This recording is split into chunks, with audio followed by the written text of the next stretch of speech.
Hi everyone, welcome to Vedantu. My name is Ekta Soni. मैं पढ़ाती हूँ आपको बायो इस चैनल पे।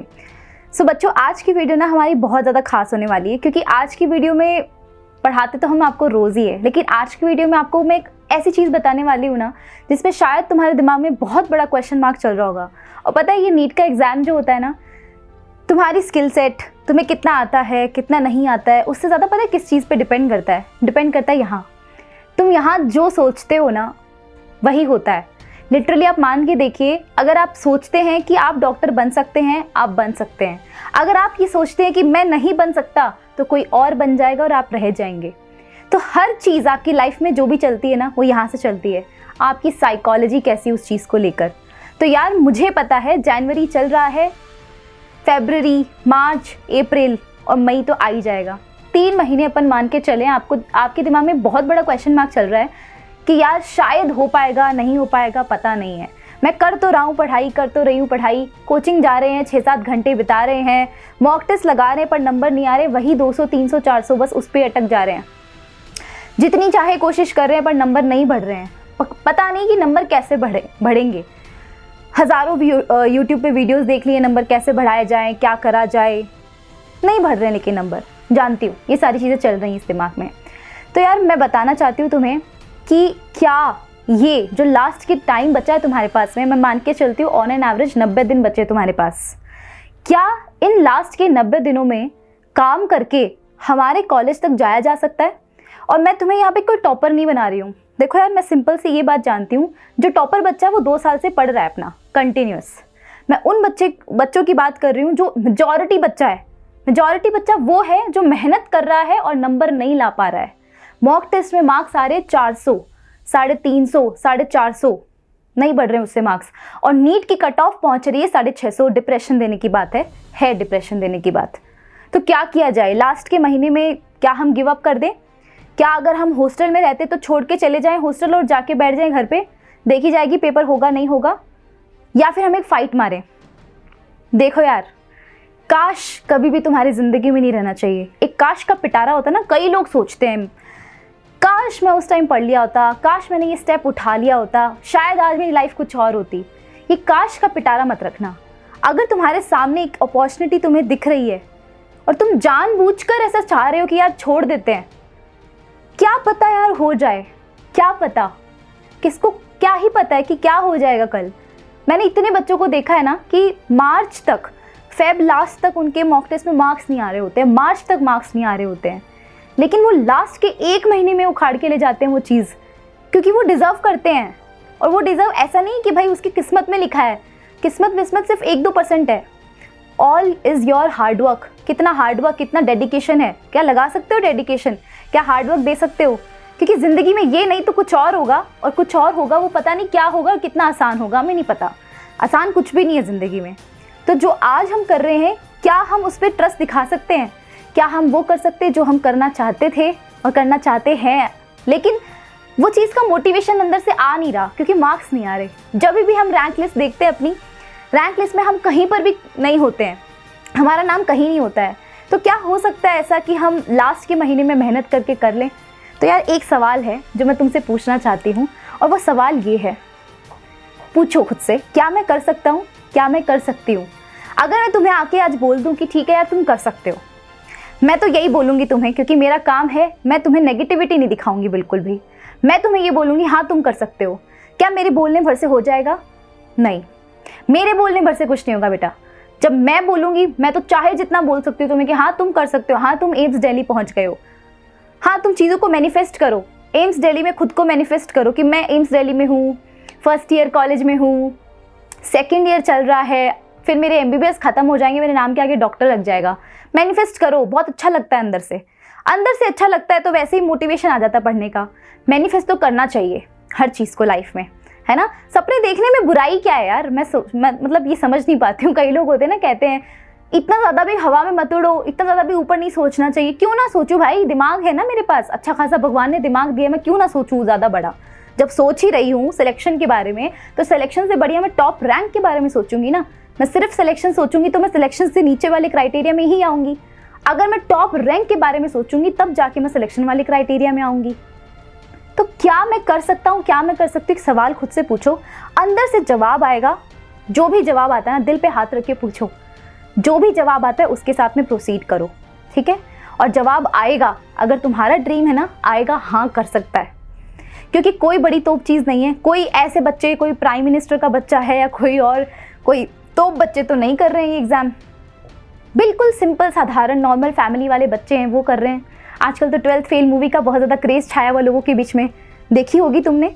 नहीं देखी है तो कभी मोटिवेटेड हो ना, संडे को मॉक टेस्ट देके बहुत ज़्यादा नंबर देखकर ऐसे होता है ना, डीमोटिवेशन आता है, उस दिन एक मूवी देखना, खुद को एक 3 घंटे का ब्रेक देना, मूवी देखना, वो पता चल जाएगा कि कितने स्ट्रगल के बाद में लोग क्या क्या कर जाते हैं।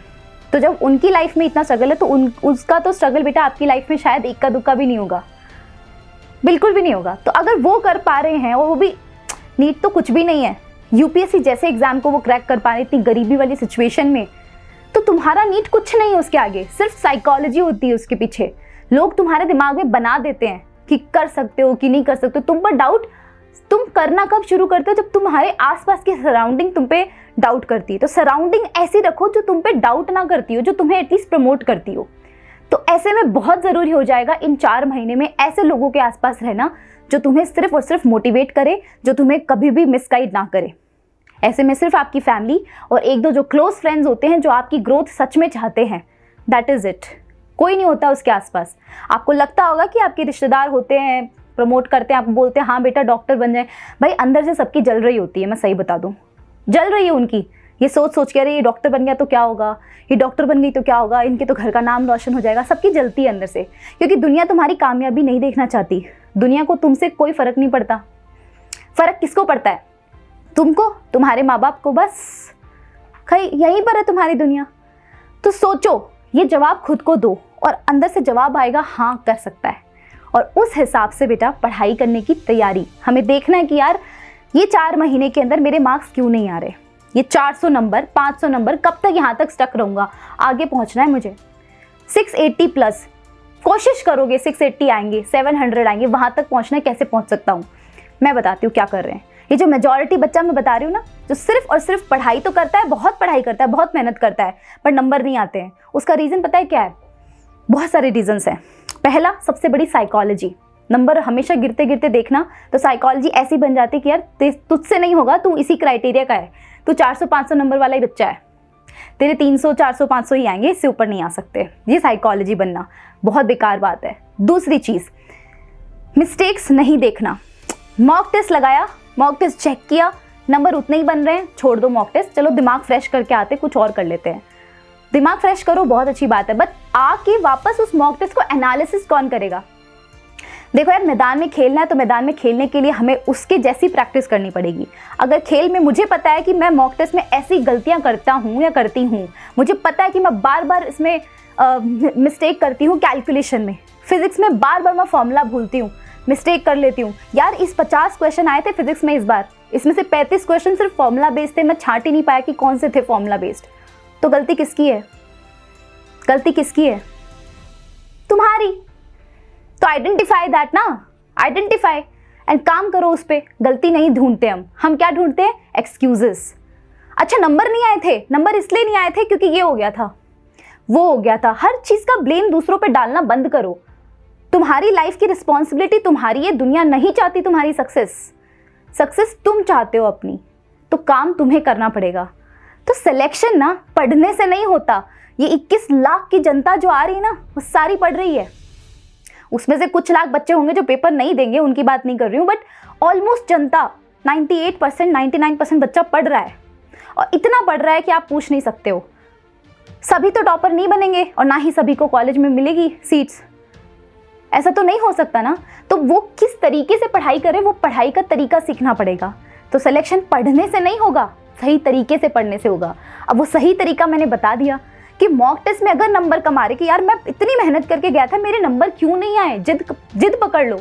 एक जिद होनी चाहिए यार, मेरे को अपनी मिस्टेक कॉपी रेडी करनी है जिसके अंदर मैं ये लिखूंगा कि मेरी मिस्टेक कहाँ कहाँ है। उन मिस्टेक कॉपी के अंदर वो सारी मिस्टेक्स मेरी होनी चाहिए ताकि मैं अगले मॉक टेस्ट में अपीयर हूँ तो मजाल है 1 नंबर कम आ जाए। हाँ 300 से सीधे 500 पे जंप नहीं कर सकता अगले मॉक टेस्ट में, बट 300 से 350, 300 से 360, इतना तो डिजर्व करता हूँ कि 4-5 क्वेश्चन एक्स्ट्रा सही करके आऊँ, जो गलती मैं ज़्यादा कर रहा था उसको 4-5 क्वेश्चन एक्स्ट्रा सही करके आऊँ। और जिस दिन 300 से 360 पे पहुँचोगे ना, तब भी थोड़ा कॉन्फिडेंस अप होगा। लेकिन ये कब होगा? जब गलती एनालाइज करोगे। गलती नहीं देखी तो हो गया, बस रुक गई, गाड़ी वहीं रुकी हुई है। कितना भी इनपुट डालते जाओ, आउटपुट कभी नहीं आएगा, क्योंकि इनपुट सही तरीके से जा ही नहीं रहा है। समझ रहे हो? ये 90 दिन आप बिलीव करके चलिए। मैं आपको बोल रही हूँ, आप बिलीव करके चलिए। बिलीव ये बहुत बड़ा वर्ड है। मैनिफेस्ट करिए दिमाग में कि यार मैं कर सकता हूँ, मैं कर सकता हूँ, मैं कर सकता हूँ। ये कुछ एफर्मेशंस होते हैं ना, जो हम खुद को बताते रहते हैं। हमारा दूसरों के साथ कैसा रिलेशन है, हमें उससे नहीं होता फ़र्क। हमारी लाइफ में जो भी होता है ना, वो हमारा हमसे कैसा रिलेशन है, हम हमें अपने आप को कैसा ट्रीट करते हैं। क्या तुम अपने आप को वैसा ही ट्रीट करते हो जैसा तुम्हें लोग ट्रीट करते हैं? लोग तुम्हारी रैंक देखेंगे, अच्छा इसकी रैंक तो बहुत डाउन आई है, ये तो कमज़ोर बच्चा है, इसकी रैंक तो 300 नंबर आए, इसके तो बहुत कमज़ोर बच्चा, इसका तो सिलेक्शन नहीं होगा। लोग तुम्हें उस नज़रिए से देख रहे हैं। तो क्या अगर तुम भी उस नज़रिए से देख रहे हो तुम खुद को, अगर तुम भी उस नज़रिए से खुद को देख रहे हो, तो माय फ्रेंड तुम रेस में हो ही नहीं, तुम बहुत पीछे हो, बहुत पीछे। तो साइकोलॉजी एक बहुत बड़ा खेल होता है। हर चीज़ यहाँ होती है दिमाग में। अगर किसी इंसान में ना, हर इंसान में पावर होती है कि किसी इंसान के दिमाग में वो चीज़ चली जाए कि यार मेरे को करना है, तो वो इंसान कर लेता है। वो इतनी जिद होती है उस इंसान में। ठीक है, तो ये 90 दिन आने वाले तुम्हारी ज़िंदगी के चेंज कर सकते हैं। इट कैन मेक इट और ब्रेक इट। डॉक्टर बनोगे या तो नहीं बनोगे, और मुझे नहीं फ़र्क पड़ता कि तुम डॉक्टर बनोगे या नहीं बनोगे, बस फ़र्क ये पड़ता है तुम मेहनत करोगे कि नहीं करोगे। ये आने वाले 90 दिन में क्या तुम मेहनत करोगे कि नहीं करोगे? जो मैं चाहती हूँ, जो सब लोग तुमसे चाहते हैं, जो तुम्हें एक्चुअली में करनी भी चाहिए, क्या तुम करोगे? अगर तुम मेहनत करोगे ना, तो चाहे तुम्हारा सिलेक्शन हो ना हो, तुम्हें कोई कॉलेज मिले ना मिले, पर वो मेहनत कहीं ना कहीं ज़िंदगी में रंग ज़रूर लाएगी। अगर आज मेहनत नहीं करी तो फिर कहीं ज़िंदगी में भी कुछ नहीं कर पाओगे। ज़िंदगी की रेस में बहुत पीछे रह जाओगे। और यकीन मानो, ज़िंदगी का टेस्ट जितना बड़ा होता है, जितना लेंदी होता है, जितना टफ होता है ना, उसके आगे नीट कुछ भी नहीं है। नीट में सिर्फ 21 लाख बच्चा अपीयर हुआ था लास्ट ईयर, इस बार 22-23 लाख बच्चा अपीयर हो जाएगा। बट ज़िंदगी की रेस में करोड़ों लोग हैं तुम्हारे आसपास, वो तुमसे पता नहीं कितना अच्छा कर रहे होंगे। तो वही बात है ना, खुद पे बिलीव करना रखना पड़ेगा। ये 90 दिन में यू कैन मेक इट और ब्रेक इट। बट आप ये मत सोचना कि मैंने मेहनत करी, मेरा सिलेक्शन नहीं हो रहा है, मैंने मेहनत करी, नंबर नहीं आ रहे हैं। नंबर क्यों नहीं आ रहे, उस पर मुझे फोकस करना है, मैं इंप्रूव करूँगा। अब मैंने अपना 100% दे दिया है, अब भगवान के भरोसे छोड़ देते हैं। वो डिवाइन है, वो जानता है वो मेरे लिए क्या बेटर है, वो मेरे साथ करेगा। मेरा सिलेक्शन होना होगा, डेफिनेटली होगा, क्योंकि मैंने मेहनत करी, मैं डिज़र्व करता हूँ वो सीट। नहीं हुआ होगा तो मेहनत करना मैं सीख गया, क्योंकि मैंने काम किया था। तो एक चीज़ तो सीखी ना, कभी तो हमारी लाइफ में कुछ हो ना हो, तजुर्बा ज़रूर होता है हमें किसी भी चीज़ का। तो तजुर्बा हमें लेना चाहिए, एक्सपीरियंस हमेशा हमें हर चीज़ का लेना चाहिए। और मेहनत चाहे कहीं पर भी करी गई हो, कहीं ना कहीं रंग ज़रूर लाएगी लाइफ में। इतना अनफेयर नेचर है ही नहीं किसी के साथ, मेहनत रंग लाती है। ठीक है, अब देखो, ये स्ट्रैटेजी तुम्हारी होनी चाहिए आने वाले 90 दिन में। मैं जानती हूँ तुम्हें 6 से 7 घंटे की एटलीस्ट क्लासेस लेनी पड़ती हैं, जो हम इस चैनल पे भी आपको 1 शॉट्स करवा रहे हैं, जो कि बहुत यूज़फुल आपके लिए। मैं जानती हूँ 6 से 7 घंटे दिन के जाते हैं। अब उसके अलावा तुम्हारे पास में इतनी एनर्जी नहीं रह जाती कि तुम ज़्यादा और टाइम लगा पाओ, लेकिन फिर भी तुम्हें सेल्फ स्टडी करनी पड़ेगी, क्योंकि विदाउट सेल्फ स्टडी ऐसा नहीं कि तुम सबके लेक्चर्स देखोगे तो तुम्हारा सिलेक्शन हो जाएगा, बिल्कुल नहीं होगा। Let me be very honest with you, मैं तुम्हें कहूँ कि मेरी क्लास में बैठ जाओ, सिर्फ 3 घंटे बैठोगे सिलेक्शन हो जाएगा, नहीं होगा। मेरी क्लास में 3 घंटे बैठोगे, मैंने 100% उस 3 घंटे की क्लास के पीछे मैंने 6 घंटे का काम डाला है। मुझे मेहनत लगी तो तेरे को तो और मेहनत लगनी चाहिए ना। उस क्लास के बाद में रिवाइज किया कि नहीं किया वो तेरे पे डिपेंड करता है, इसलिए सेल्फ स्टडी 6 से 7 घंटे की और ज़्यादा ज़रूरी है। फिर सेल्फ स्टडी कर ली, पढ़ लिया, वो बोला ना मैंने, इतना मैक्सिमम जो बच्चा होता है ना सिर्फ पढ़ता है, मतलब नहीं है उसे कि प्रैक्टिस भी करनी है। भाई विराट कोहली बैठकर अगर सिर्फ मैच देखता रह जाएगा कि अच्छा मैच ऐसे होता है, अच्छा मैच वैसे होता है, जैसे हम सब लोग देखते हैं, तो क्या हम मैदान में उतर के मैच खेल सकते हैं? नहीं। तुम्हारी मम्मी खाना बनाती है, तुम अपनी मम्मी को खाना बनाते हुए देखते रहोगे रोज़, तो क्या तुम खाना बनाना सीख जाओगे? नहीं। जिस दिन तुम खुद से चल के नहीं बनाओगे, नहीं हो पाएगा। तुम्हें छोटे से बच्चे थे ना, तुम्हें चलाना सिखाया था तुम्हारे पेरेंट्स ने, उंगली पकड़ के चलना सीखे थे, गिरे भी थे, बहुत बार गिरे थे, क्या उठे नहीं थे? क्या पैरों पे भरोसा नहीं था अपने? था भरोसा कि यार मैं उठ जाऊंगा, उठ उठा था ना, वैसे ही आज भी उठना है। गिर गए होगे, अब तक क्या किया था क्या नहीं किया था भूल जाओ, कोई प्रॉब्लम नहीं है। अच्छा किया था बहुत बढ़िया बात, बुरा किया था कोई प्रॉब्लम नहीं है, भूल जाओ। आने वाले 90 दिन में क्या 100% लगाने को रेडी हो? अगर रेडी हो तो कमेंट्स में अभी वीडियो स्टॉप करके #रेडी लिख दो, ठीक है। इसके बाद सारा कुछ कर लिया, मॉक टेस्ट लगाना है। मॉक टेस्ट हमें कब लगाना चाहिए, कितने लगाने चाहिए? क्योंकि जनवरी चल रहा है तो वीकली मॉक टेस्ट लगाओ, बहुत बढ़िया, वेल एंड गुड। हम वीकली मॉक टेस्ट आपके लिए करवाते हैं। एक वीक में हमें जो भी सिलेबस हम आपको करवा रहे हैं वो सारा सिलेबस आपका संडे को मॉक टेस्ट होता है आपका सुबह 9 बजे। आप वो मॉक टेस्ट लगाइए, मैं आपको बोल रही हूँ। आपको सोल्यूशन उस मॉक टेस्ट का मिल जाएगा मंडे को इसी चैनल के ऊपर। आप मॉक टेस्ट सीरीज में एक जो भी सीरीज आप ले रहे हो, जो भी टेस्ट सीरीज में आप इनरोल्ड हो, बस आप उसको रेगुलर रखिए। ये नहीं कि आज मैंने टेस्ट दिया है अगले वीक का तो मेरा सिलेबस ही कंप्लीट नहीं हुआ। कभी नहीं होता सिलेबस कंप्लीट हमारा, बट इसका मतलब ये नहीं कि हम आगे अपीयर नहीं होंगे, उसमें अपीयर होना पड़ेगा और मॉक टेस्ट देंगे हम। नंबर नहीं आएंगे, हम एनालाइज करेंगे कि क्यों नहीं आए हमारे नंबर। वीकली मॉक टेस्ट दो, या फिर अगर तुम वीकली नहीं देना चाहते तो एटलीस्ट 2 वीक से एक बार, 14 दिन में हर 14वें दिन आपका एक मॉक टेस्ट लगना चाहिए। 14 दिन के अंदर आपका एक मॉक टेस्ट होना चाहिए। ये प्रैक्टिस बहुत ज़रूरी है, क्योंकि अगर ये प्रैक्टिस नहीं होगी तो भैया पीछे रह जाएंगे। ये तो हो गया बेटा तुम्हारा स्ट्रैटेजी कि भाई ये होना चाहिए। मैं तुम्हें कोई टॉप स्ट्रैटेजी नहीं बता रही हूँ यहाँ पे। मैं तुम्हें कोई ऐसी चीज़ नहीं बता रही हूँ जो तुम्हें दुनिया में किसी ने नहीं बताई, किसी टीचर ने तुम्हें नहीं बताई। भाई सब यही बताते हैं, क्योंकि यही चीज़ है ऑथेंटिक। अब ये चीज़ है रिसोर्स तुम्हें कोई बोलेगा अच्छा ये किताब पढ़ लो, वो किताब पढ़ लो, मैं नहीं बताऊंगी भाई वो किताबें। मैं तुम्हें सिर्फ बताऊंगी एनसीईआरटी पढ़नी है लास्ट के टाइम पर। अब इस एनसीईआरटी को 2x 3x 4x 5x कितनी गुना पढ़ सकता है, उतना ही तेरा सिलेक्शन का रेट बढ़ जाएगा। अब तू देख ले तेरा सिलेक्शन तुझे बढ़ाना है या घटाना है। अगर इसको कम पढ़ के जाएगा तो ये धोखा दे देगी, और अगर इसको बढ़िया पढ़ के जाएगा तो ये तेरे को पास करवा देगी, पक्का। ये मेरा प्रॉमिस है। 10 साल के प्रीवियस ईयर क्वेश्चन करें कभी? 10 साल के प्रीवियस ईयर क्वेश्चन 1 दिन 2 दिन बैठकर सॉल्व कर लिया, उससे नहीं होता। एक बारी 2 बारी देख लिया, उससे नहीं होता। ये प्रीवियस ईयर क्वेश्चन को जैसे एनसीईआरटी रिवाइज करते ना, वैसे प्रीवियस ईयर क्वेश्चन रिवाइज करने पड़ते हैं। करें कभी? नहीं करें। क्यों नहीं करें? टाइम नहीं मिला, ये नहीं हुआ, वो नहीं हुआ, बहुत सारे रीजंस होते हैं। आई अंडरस्टैंड है ना, बिजी इंसान दुनिया में तू ही तो है। इतना बिजी नहीं बनना खुद के लिए। 10 साल के प्रीवियस ईयर क्वेश्चन बार बार रिवाइज करने हैं, पता तो चले ना कौन से कॉन्सेप्ट से बार बार क्वेश्चन आ रहे हैं, ठीक है। फिर नोट्स कहाँ से पढ़ना चाहिए? एनसीईआरटी बायो में पूरी एनसीईआरटी पढ़नी है, इनऑर्गेनिक केमिस्ट्री में पूरी एनसीईआरटी पढ़नी है, ऑर्गेनिक केमिस्ट्री में पूरी एनसीईआरटी, और साथ में तुम नोट्स पढ़ सकते हो क्योंकि उसमें रिएक्शन मैकेनिज्म्स होती है। फिजिकल केमिस्ट्री में नोट्स पढ़ना है, और फिजिक्स का अगर वीक है तो मैं बिल्कुल नहीं बोलूँगी एनसीईआरटी पढ़ो। फिजिक्स अगर वीक है तो नोट्स पढ़ो, कोई भी अच्छा टीचर तो तुम्हें लगता है। इस चैनल पर भी सर अच्छा पढ़ाते हैं, अगर आपको जो भी टीचर अच्छा लगता है आप उससे ले सकते हो नोट्स। एंड नोट्स पढ़ो, फॉर्मूला शीट रेडी करो अपनी। अगर फिजिक्स वीक है तो हर एक चैप्टर के फॉर्मूला शीट रेडी कर लो, सारे के सारे फॉर्मूलाज पे क्वेश्चन प्रैक्टिस करने की कोशिश करो। क्वेश्चन प्रैक्टिस करो, एटलीस्ट फॉर्मूला बेस्ड क्वेश्चन कभी गलत नहीं होना चाहिए, इतना ट्राई कर लेना, ठीक है। 35 क्वेश्चन में मेरी आप मानकर चलो 50 क्वेश्चन में से 30 से 35 क्वेश्चन आते हैं फॉर्मूला बेस्ड। मैंने देखा है नीट का पेपर आते हैं इतने। फिजिक्स मुझे भी आती है थोड़ी बहुत, है ना। ऐसा नहीं कि मैं बायो पढ़ाती तो मुझे फिजिक्स नहीं आती, मुझे फिजिक्स भी आता है, केमिस्ट्री भी आता है, सब आता है। बट मैं बता रही हूँ आपको सिर्फ 30 से 35 क्वेश्चंस। आप एक बार ट्राई तो करो। अभी तेरे 20 क्वेश्चन सही हो रहे होंगे, तो कम से कम फॉर्मूला पे ज़्यादा फोकस करेगा, शायद तेरे 30 क्वेश्चन हो जाए। कॉन्सेप्ट अपन बाद में देखेंगे, अपन वो जेईई एडवांस का पेपर नहीं लिखना, नीट का लिखना है, ठीक है। रियलिटी में आ जाते हैं। जो लोग होते हैं ना तुम्हारे आसपास के, कुछ ऐसे बच्चे भी होंगे जो जेईई मेंस के पेपर सॉल्व करते हैं, जेईई एडवांस के पेपर सॉल्व करते हैं, भाई उनसे दूर रहो थोड़ा, ठीक है।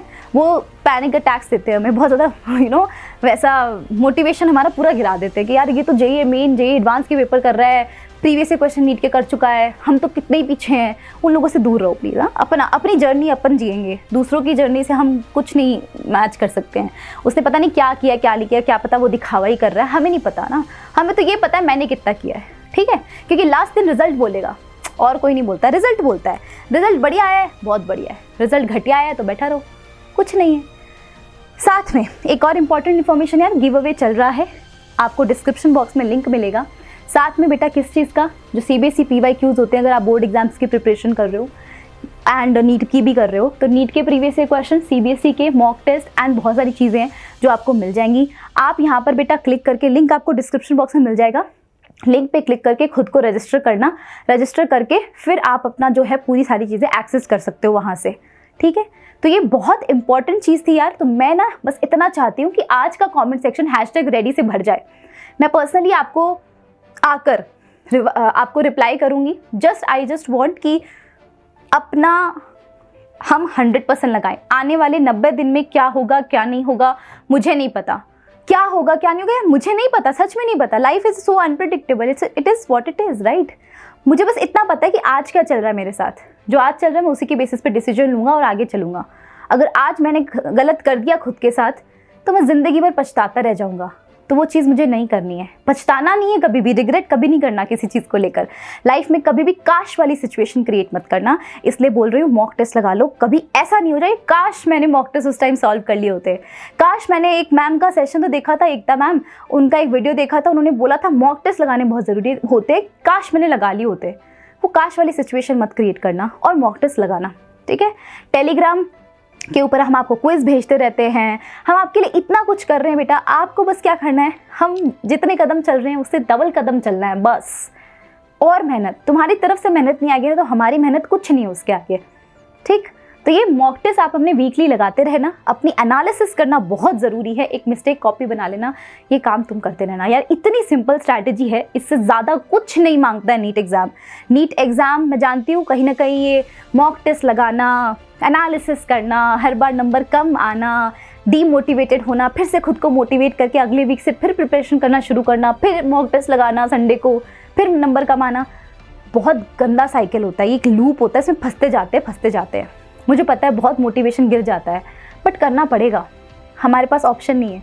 हो गए तुम्हारे पास ऐसे बहुत सारे टाइम आएंगे जब तुम्हें लगेगा कि यार नहीं हो रहा है, छोड़ देते हैं, नहीं कर पाएंगे, क्या ही ज़रूरी है करना, छोड़ देते हैं, और कुछ देख लेंगे, और कुछ कर लेंगे, क्या ज़रूरी है इस एग्ज़ाम को क्रैक करना, और कुछ क्या कर लेगा, और कुछ जो भी आएगा चल कर भी लेगा तू बहुत सारी चीज़ें। तुझे लगता है और चीज़ें सारी मक्खन चीज़ें हैं, और चीज़ें क्या पता इससे और मुश्किल हो। तो जितने टाइम तक भागने की कोशिश करेगा ना कि ये मुसीबत आ रही है भाग जाते हैं इससे, बस ये थोड़ी प्रॉब्लम हम फेस नहीं कर सकते हैं, वो बस बैठती जाएगी ये चीज़ें। प्रॉब्लम कभी फेस करने का बनेगा ही नहीं एटीट्यूड, और प्रॉब्लम फेस करनी पड़ेगी। जितने टाइम तक जिएंगे ना इस धरती पे प्रॉब्लम तो आएगी भाई ज़िंदगी में, और वो फेस करनी पड़ेगी और उससे बाहर निकलना पड़ेगा। और वो ऐसे तो नहीं होगा, इस ढर्रे से तो नहीं होगा, माइंडसेट चेंज करना पड़ेगा। तो आज से 90 दिनों तक साइकोलॉजी में क्या रखना है मैं कर सकता हूँ।